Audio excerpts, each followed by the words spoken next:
Very enthusiastic. I know you're thrilled about it. There you are. My objective, okay, look, passing guard. I'm either going to go inside, and if I go inside, I'm either going to go over the legs, or if his leg is up, so you can kind of stack and pass and you go under. Or you go on the outside. You're not really committed. The hard part is to go on the outside because you got to get the side control and elbows and knees together. There'll be a problem there. We can recompose it. So what I want to do is I want to do the log splitter. If they're on the back, on their back, here's what I want to do. I want to tuck the knee right there, and I want to step in almost for a daily hiva. Step over this leg here, and as he begins to maybe go for daily hiva, okay, my hand goes here, and I go right in the middle, and there's the log splitter here. Okay. My objective is to keep splitting that log, okay, and keep driving this knee right into his throat, so his hands are a little bit busy here. And I keep driving here, here, okay? So from here, we did the floating pass, okay, where you go here, okay? All right, we did that off the log splitter. Log splitter, look, you go at an angle like a zigzag. Shin to thigh, and then you go in, and then like a Z. Look, 1, 2, 3 here. Okay, even if he gets a daily hiva, it's tough for him to do it unless he knows how to do the daily hiva right. So from here, what happens here is, you see my balance? My right hand is the steering wheel. It could also be a post. At any time, I can put my hands on the mat for balance. But right here, I keep splitting that log. He's gotta have his hands here somewhere, okay? I feel his knee right here, and see how low my chest is? I feel like sternum right here. I'm gonna take my hand off the mat. I'm gonna push his knee under my butt, and I'm gonna drop my butt so he can't bring that knee back. From here, I'm gonna now drop that knee here, and now I gotta get him flat. Okay, I gotta get him flat, but my right hand needs an underhook here. If you notice, he's pinching his knees, okay, because he does not want to let me mount. This is a 3/4 mount. As I keep walking this underhook up, I keep driving this knee up, and he holds it even more. Okay. From here, what I'm gonna do is, because I have the underhook, I'm gonna knee cut to the other side, but posting my head here, okay, lifting my hips, and with pressure, I'm just gonna bring it to the other side, keep him pinned here, drag that leg back, and now control the hips. Okay, there's your knee cut off of the log splitter. Okay. The great thing with the log splitter is that you have a lot of balance. Okay. Because what are you gonna do from here? I mean, it's a great central position to where you apply pressure and you trigger the reaction. So what you want is the underhook. So regardless of what he's doing here, I just gotta get over this leg and then split that log here. If his knees are high and he's like pinching right here, I can still drive forward, lift my hip a little bit, push it back, and drop my butt here. Now from here, oftentimes they'll push the knee into a knee cut right here, but I want to pull my elbow back so that as I knee cut, I kill his underhook and I control the hip and the head. I don't want to let him get that underhook. It's going to be a problem for me. Okay. So what I want to do is split the log. The other thing is that if he sits up, okay, all right. If he sits up and I see he's on his butt, okay, it makes it easy from here to tilt and to rotate. So when you're sitting up, it's better to be more so on one side. So if you're right-handed, post on your left hand. Okay? So now he can scoot in and just grab right here, and now he leans back and goes into the daily hiva by numbers. Okay?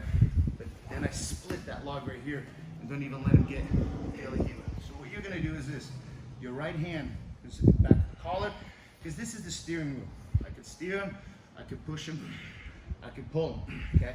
My chest is connected to his knee. Even if he pinches it here, okay, I can still drive him this way, and I can lift my butt and just push this knee down, now block it, because he can't get it back now, okay? And you see how he's rolling to his left. I want to open my knee and get the underhook now. Because from here, I can go to 3/4 mount here, but I can immediately go to knee cut from here, and I don't even need to go there. It's just, if I pass, I'm going to pass this way. I'll get points for a pass for competition. I won't get points for the mount because I have a mount. If you 3/4 mount and you pass from the 3/4 mount, you get points for the pass and points for the mount. So you get 3 and 4 points. So, which is a good strategy. Dan exploited that very nicely. That's what Dan did is exactly what I showed you guys. So, and he kind of did the same thing. Split lock here, here, here, here. 1, 2 here. Get the underhook here. Flatten them out here. So, I don't have the pass yet here. I drive. Okay, I can also open his leg here. And just pile it open here. Look. I lift my left knee. I bring my left shin. Can you move it? Yeah. Like it. I bring my left shin to my calf here. So I know I hook him on the knee. And then I open this up here. And I pass. So there's 2002, 2003. There's a pass. 2002, 2003. There's a mount. But then what happens is that he's still here. And when you, because he'll be trying to push this back in a half guard. Yeah, you should let him do that here. Okay? Now from here again. Look. Here, here, here. There's 7 more points. You control them here. Don't let him have it here. And then you're like, oh, yeah. Okay? And now from here, maybe you're like, here, and pass it. See that?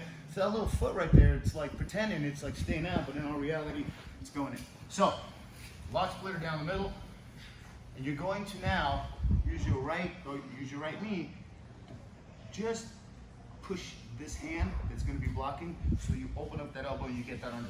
Okay, so we're here to get that lock splitter here. I push and I split.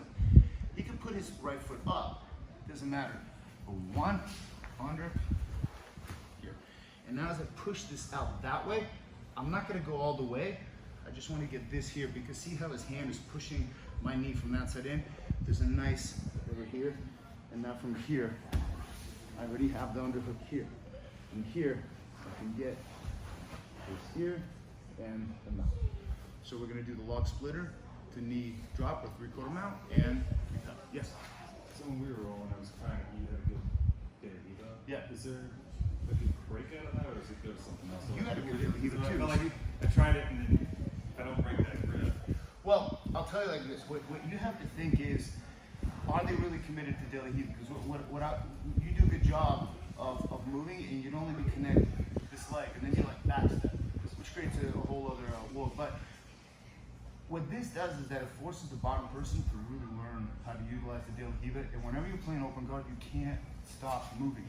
You constantly have to be shifting your opponent's weight so that they're focused on balancing, so that they're reacting to you. Because what I really want to teach you guys also is how to negate movement so that you're reacting to their movement, but then you shut it down, you just negate it, and then you start moving, they react. Okay? So as we go here, and even if he gets the daily heaver here, okay, and I'm here, I'll move it across here. But if he has a tight grip on my shin, my ankle with his left hand, and his knee is going here, okay, and you had kind of foot here, and you had a grip here, it was hard to get past that, okay? So what I need to do is I need to step off this here, and I just need to start driving it through here. Yeah. Get that, okay. Right. And you need to drive it through. But I'll show you guys what I typically do here. The thing you got to watch out for is that because you're so low, he can elevate you here. Okay, so you now have to be able to sit your butt back so that they don't elevate you here. Because if he goes on this side, because we gotta keep it here. So as you pull me in, lift it. Yes, right there. You see that? And then he can go out this way here and reset the daily hiva right there. Then I have to go right back to it here. Okay, and if I give him enough pressure, then his hands will get off my ankle, okay? So here, I'm driving in here, so here, and I start going that way, get that underhook here. And then flatten him out, then I start getting that leg through here. I want to pull it through, he clamps it. The more he clamps it, the more his lower body is turned to the left, his upper body is flat. From here, left hand, head on the left side, and then I'm going to post on my knee, and I'm going to go one here. Okay? I don't want to go on the inner thigh or inner hip. It doesn't do it. I want to go here. So now if I touch my own ankle, I know I'm going to hook his knee, and I'm going to open this up here, and then you have the pass. Okay? So let's try that, and then we'll talk about the opposite side. I know you can't do this one. I'm coming from your room. Oh, I was gonna let her do it on